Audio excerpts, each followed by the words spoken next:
Cardinals go down last night. It was a very frustrating game. Jim Hewer, I personally feel that they should have won the game. They had a lot of opportunities to score, and they just couldn't do it. Couldn't get big hits.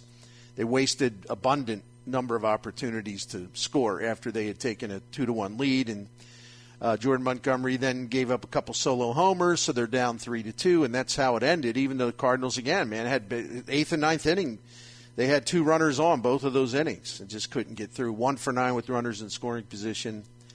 And other than the Arenado solo homer, his which extended his home run streak to 5 consecutive games. But other than that solo shot, Cardinals managed only 1 run, double by Edmonds, single by Brendan Donovan in the 4th inning. So the Milwaukee Brewers, despite losing their starting pitcher to an injury, a lat strain, he'll be out for a while. We're talking about Wade Miley. The Cardinals were just shut down, virtually shut down. I mean, the Milwaukee bullpen did give up 1 run, but virtually shut down in 7 1/3 innings. And that can't happen. I mean, it just can't happen. You know, the other team loses its starter really early, and they have to go into their bullpen heavy and hard, and you get runners on base, a lot of them. And you can't lose the game. I'm sorry. I mean, I'm not. If they win the series tonight, then it'll come down to that. Okay, it's fine. You know, you had one get away, but if you win the series, that's fine. That's forward progress. But I was really disappointed in it because that game was sitting right there to claim, and they couldn't do it. And it's kind of brought back some unpleasant memories of the very recent past. You know what I mean? Oh, I'm there with you. It definitely was frustrating because, like you said, there was traffic on the bases and runs to be had. For me, and you're hinting at it, or you're not hinting, but you were talking about it right there. It wasn't, quote, a bullpen game, but it turned out to be because of the injury. And I just think you got to be better if you're going through somebody's bullpen, especially unexpectedly. You know, they got 1 run, but that's not good enough for a team that wants to be a quality baseball team. You got to. And maybe and I know the game has changed. There used to be a time, Bernie, when you go, well, if you need 4 or 5 innings out of your bullpen, good luck because you're going to give up about at least 3 runs with most bullpens. Those days are changing because of the game is going more towards bullpen work because pitchers are being able to go 5 and maybe into the 6th. But that, for me, was what stood out as well. Is you should have scored more than 2 on that team last night, and it just. That's where the disappointment is. And I don't want to be, oh, geez, all you're doing is complaining, because they've had a really nice run. But when you're on a nice run, that's the kind of game you're supposed to jump on somebody, and they didn't. So that's where it's disappointing. Yeah, and we talked about it on the show yesterday. You know, that 7-1 roll that they were on that included 4 straight wins was great, and they were scoring a lot of runs, and they were going crazy, and it was a lot of fun. They're doing a lot of things well. But then you and I both talked about it, said, you know, we understand that they can't continue to score runs at the rate that they were scoring runs because it's unrealistic. It just doesn't happen. But the one thing we said, we just hope that there's some consistency. You know, we can understand they're going to score 6.5, 7 runs a game. But last night, they were stymied by a bullpen that's had some problems this year for the Brewers. Not Devin Williams, of course. He had a 5-out save. He was terrific. But the night after you score 18 runs, you just got to do better than that. You know, you just got to do better than they did last night. And the inconsistency, and we both said this yesterday, the inconsistency is when we talk about the offense, the inconsistency is the confusing thing, and that's the frustrating thing. And you know, all you would like to see is, you know, fairly good consistency. You know, you're not going to have the greatest offense in the history of baseball. Nobody expects that. But you're capable of being fairly consistent. And they haven't been. They were for a while. They went nuts, and then last night they kind of reverted to where they are. And yesterday's show, we both used the term feast or famine. Well, we just saw feast or famine from one night to the next, right? Yep. 2 runs and, 1 for 9 with the runners in scoring position. You know, this coming after they score 18 the previous game against the Brewers. So anyway, it's 1-1 after 2 games. And then tonight you got Corbin Burnes. We'll talk about him a little bit. And Matthew Liberatore makes his first start of the season for your St. Louis Cardinals. So I'll be curious to see how he does. He has been pitching really well down in Memphis. And let me get my note on this if I could. The move makes a lot of sense, and I think for obvious reasons. And I like the idea that Ali Marmol is going to go with a 6-man rotation for a while because the Cardinals are in a pretty heavy stretch. And I think it's a good thing to do to try to give these guys, an extra day. Maybe they'll be better because of it. And Adam Wainwright, I think at any time during the season could use an extra day, and he'll get that now because he was supposed to pitch tonight. Instead, he's pushed back to tomorrow against the Dodgers, and that's fine. Either way, it's a tough assignment. I'm going to tell you the reasons why I think this makes a lot of sense, but I do want to be that guy that just wants to bring to your attention something. Now, I'm big. I have big ups on Liberatore. I think he's been really, really good down there. However, his first 6 starts at Memphis this season, he had a 2.12 ERA. He gave up only 2 home runs in 33 and 2/3 innings, and his strikeout rate was 34%. That's excellent pitching. However, in the last 2 starts, 5.84 ERA, allowed an 890 OPS, and he gave up 3 homers in 12 innings. And struck out only 21%. So that's a big-time drop over the last 2 games. I don't know what's behind that. But whenever you see a guy's strikeout rate almost cut in half from where it was over a 2-start period and his ERA takes such a big jump, and then all of a sudden the ball's flying out of the ballpark, again, his first 6 starts he gave up 2 homers in 33 and 2/3 innings. And now in the last 2 starts, 3 homers in 12 innings. I mean, that raises an eyebrow. That's all I'm saying.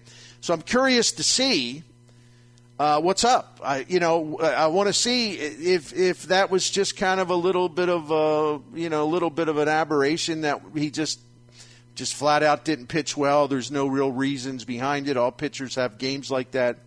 But it was enough to catch my attention because if I'm going to sit here and talk about Liberatore, hey, it's time for him. He's been great. He's striking out people. He's not allowing a lot of runs. If I build up the positives, it'd be kind of stupid if I ignored what happened over the last 2 starts for the Memphis Redbirds. But the 23-year-old, bringing him up now, though, I think it was a right move. We mentioned one already because of the busy schedule. It's common sense to shift to a 6-man rotation for a while, give everybody an extra day. Liberatore overall has pitched very well for Memphis. 8 starts, 46 innings. He's got a 3.13 ERA and about a 30% strikeouts, an average about 11 strikeouts per 9 innings. And this is a really big factor. The Brewers are just absolutely terrible against left-handed pitching this season. They did hit 2 solo home runs off Montgomery. I know that, but for the entire season against lefty pitching, the Brewers are 29th in batting average, slugging, on-base percentage, OPS. And when the Brewers have faced a left-handed pitcher, they have a strikeout rate of 31%. That's the worst in the majors against lefties. Now, specifically starting pitchers, left-handed starting pitchers this season have a 2.41 ERA against the Brewers and have struck out nearly 32% of the batters faced in 67 innings, also holding the crew to a 219 batting average. So you bring a lefty on the mound against the Brewers, you have – now there are no absolutes on anything, but what we've seen during the season, you put a left-handed starter or a left-handed pitcher on the mound, but we're going to focus on the starter for now, Matthew Liberatore, you have a tremendous advantage.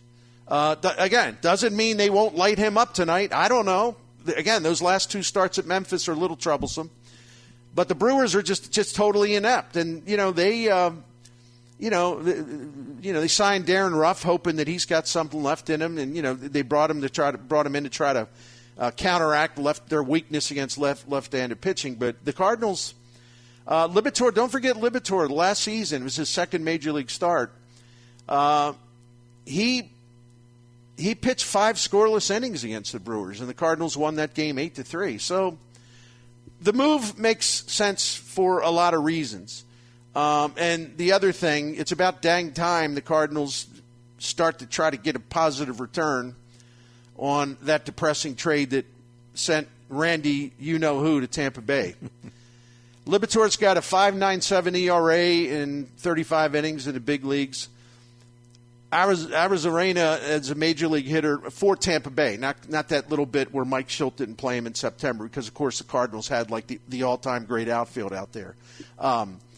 Arizarena for the Rays, his OPS plus puts him 34% above the league average. And in the 2020 postseason, he homered 10 times in 77 at-bats, posted an .831 slugging percentage, and led Tampa Bay to the American League pennant. So, yeah, let's just start to get some of that coming back the other way, that good stuff. And I hate to put that on Liberatore, but look, they have a lousy rotation.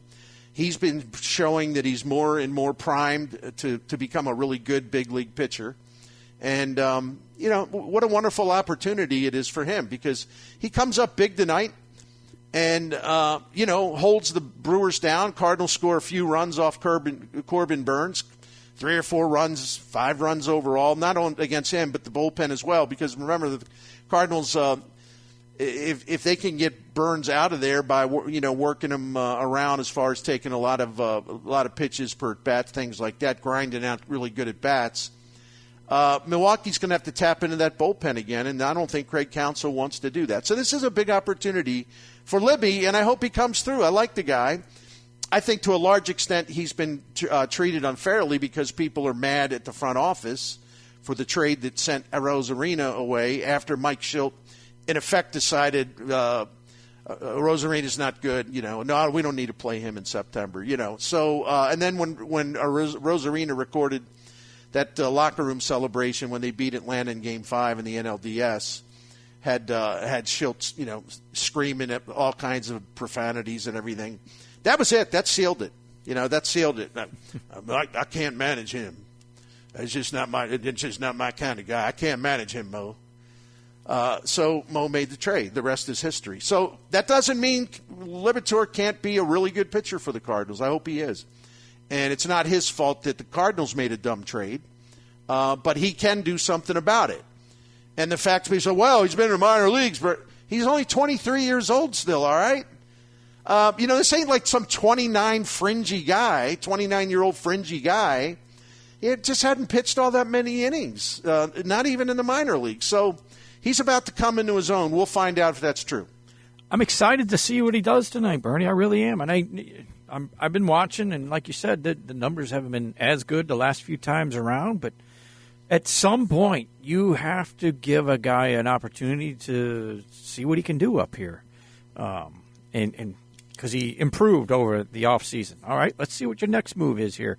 You're going to get a chance. Another thing I'm going to throw into this thing is, I'll be honest, I'd rather have the lefty, as you just gave out all those numbers that Milwaukee struggles more against lefties, than have Adam Wainwright go against this team tonight. That's just me.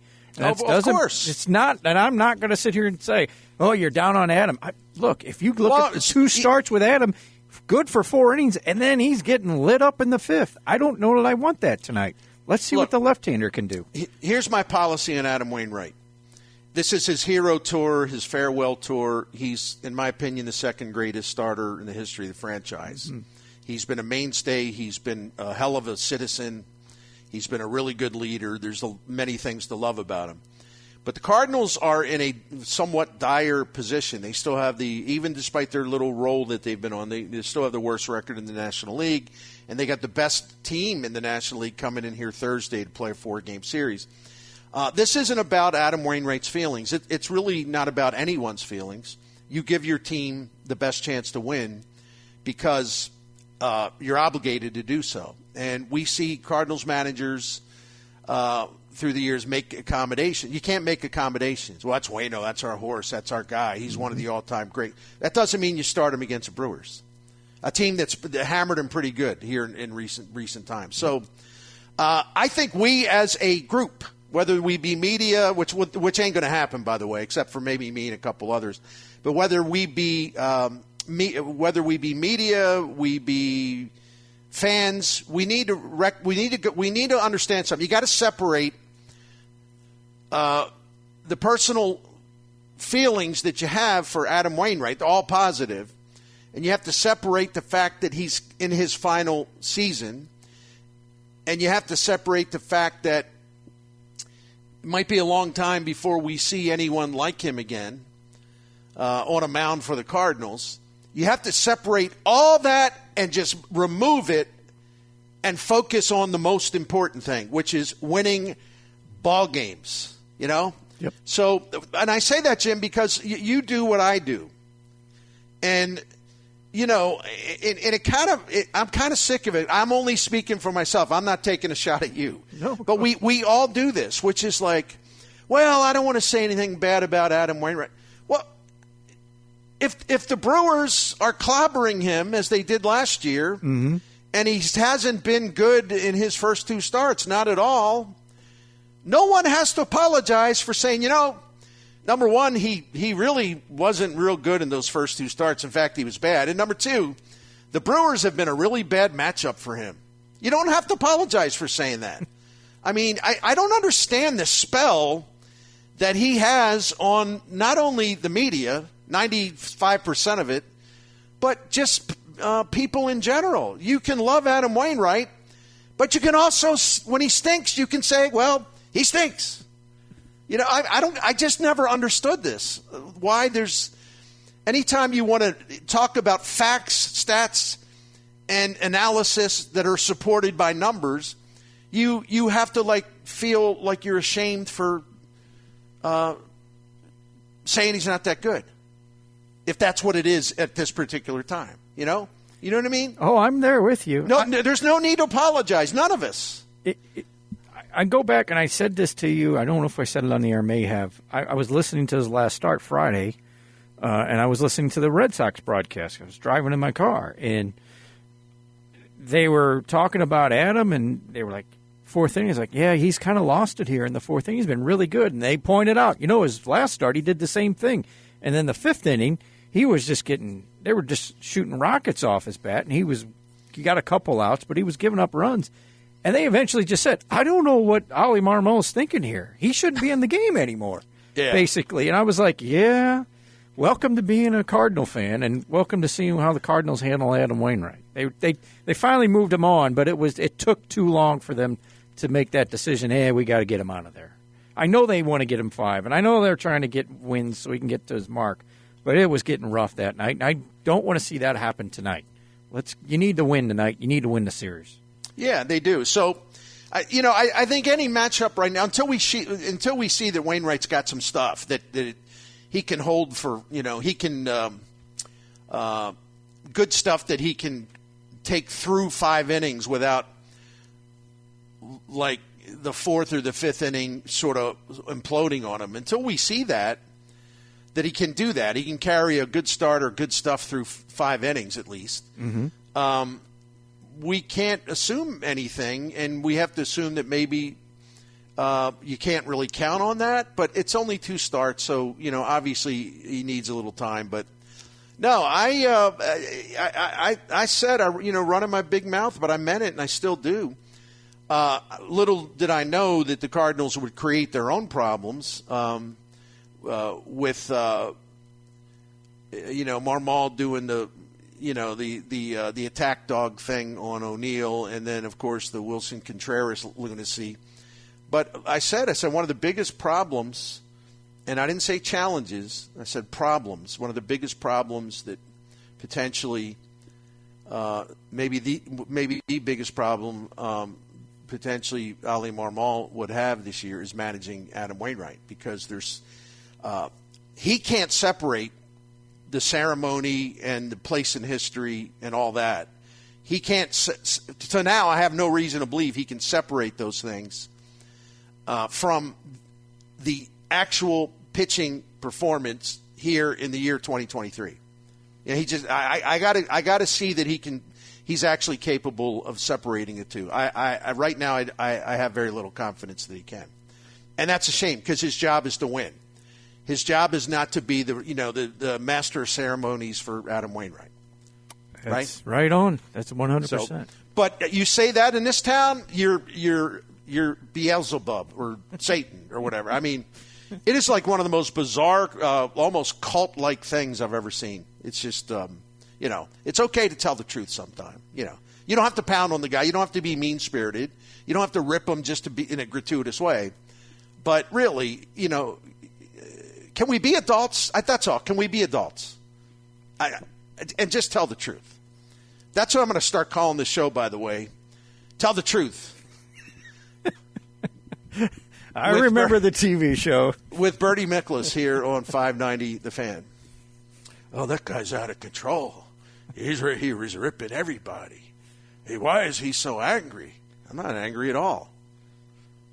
I'm being paid to give opinions that are backed 98% of the time by statistics. That it's as simple as that.